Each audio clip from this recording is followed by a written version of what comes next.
Alright, all you Streetlight Crusaders, welcome back to the Tuesday Night Special. And if you're wondering why in the world this show is about as late as it wants to be for tonight, even though we're used to doing late shows around here, we have to thank Dan the Weatherman Stu for showing up with a U-Haul truck filled with disco supplies, and not to mention the 2.5 hours it took for us to set up.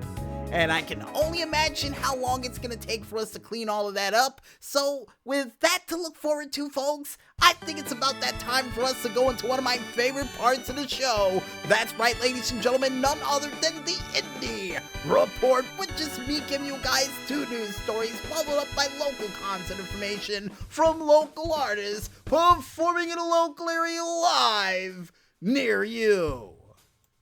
And in our first news story, and in update news for you Kiss fans who look to see Kiss perform in Australia, I have some bad news for you for this week, because it's been announced as of this week, unfortunately, Kiss has canceled their Australian and New Zealand tour due to the fact that the guitarist and singer Paul Stanley unfortunately is battling the flu, but would still make their way down under to perform a single gig for an audience of great white sharks. Yes, that's right, ladies and gentlemen, they would still go down to Australia and do their great white shark performance.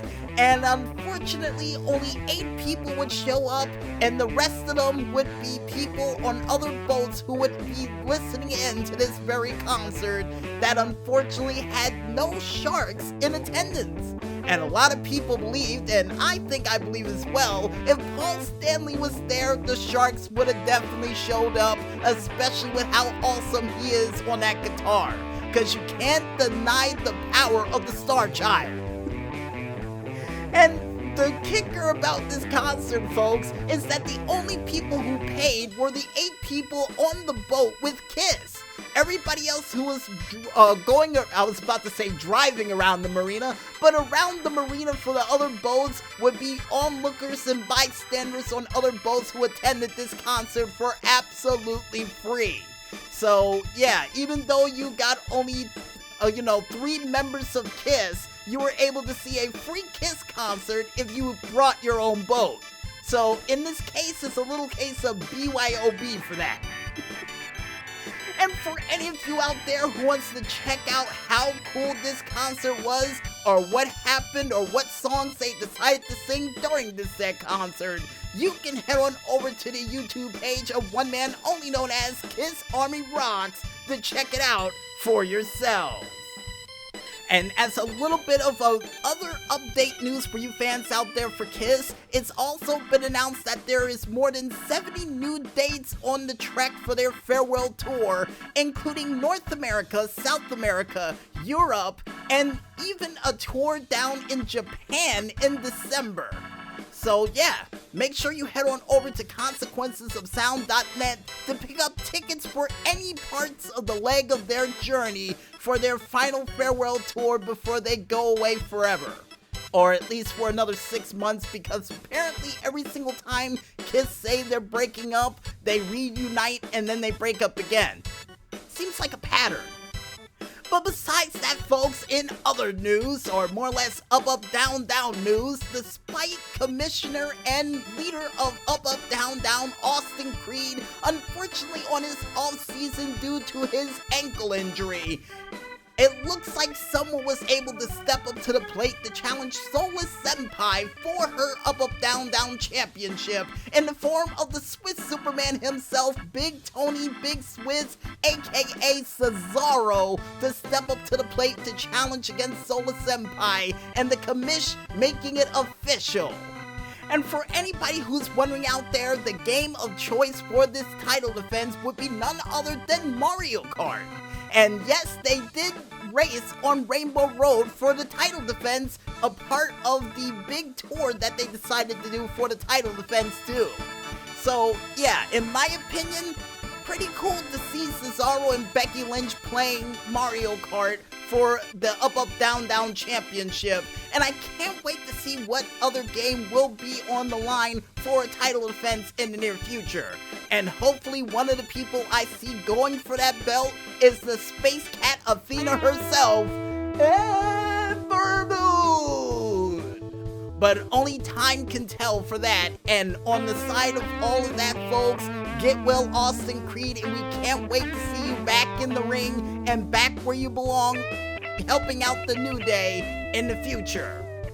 And if you guys want to check out this title defense for yourselves, you can head on over to the YouTube page of one man only known as Up Up Down Down to check it out for yourselves. And with those news stories out of the way, folks, we now head into the concert information for this week, and we kick things off with Wednesday, November 20th, and the first band we have up is Russell Norkovic, who's going to be performing at the Ryland Inn in Reddington Township, New Jersey, at 5 p.m. You can also see Aliki, who's going to be performing at the Marcus BNP in Newark, New Jersey, at 6 p.m. Corey Clover, Precious Bones, and Dave Fields is all going to be performing at the Stanhope House in Stanhope, New Jersey, at 7 p.m. You can also see Re-Kick,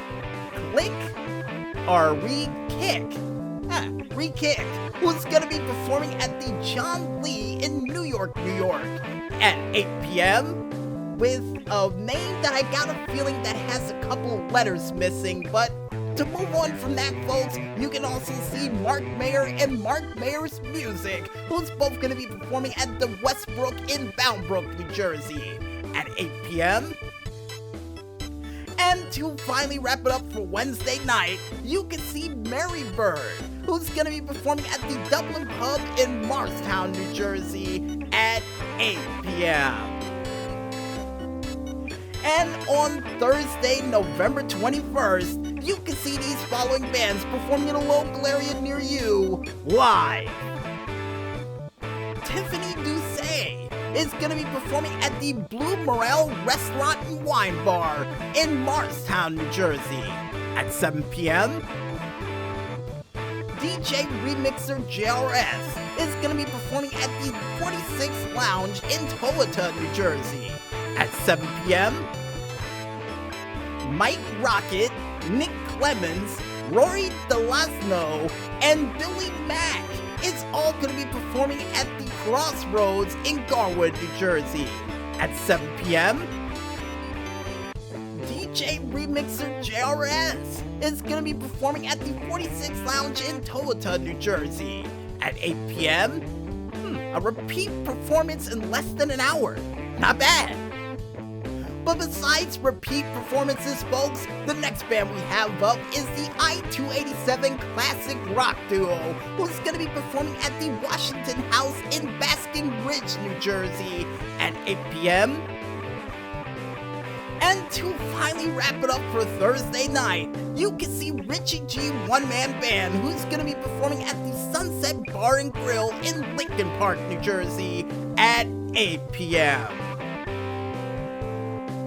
And for Tuesday for next week, which is the 26th, my God, how quick this month has blown by, you can see these following bands performing in a local area live near you. Xander Marks is going to be performing at the Java Jams William Patterson University in Wayne, New Jersey, at 12 p.m. You can also see DJ Remixer JRS, who's going to be performing at the Lit 21 in Newark, New Jersey, at 7 p.m. And to finally wrap it up for Tuesday for next week and all the bands we're going to mention for this week, you can see Dizzy Wright and Echo, nice band name, who's both going to be performing at the Stanhope House in Stanhope, New Jersey, at 7 p.m. And if you guys want to check out the complete list of bands that we could list during this very broadcast, and trust me folks, there were a lot of them, you can head on over to ReverbNation.com to check out the complete list of bands that we couldn't list during this very broadcast. And I guess with that said, we might as well head back into this music one more time, and when we return, we'll be back with the final segment for the Tuesday Night Special for this week, right after this. So don't go watching those infomercials just yet, folks, and stay tuned.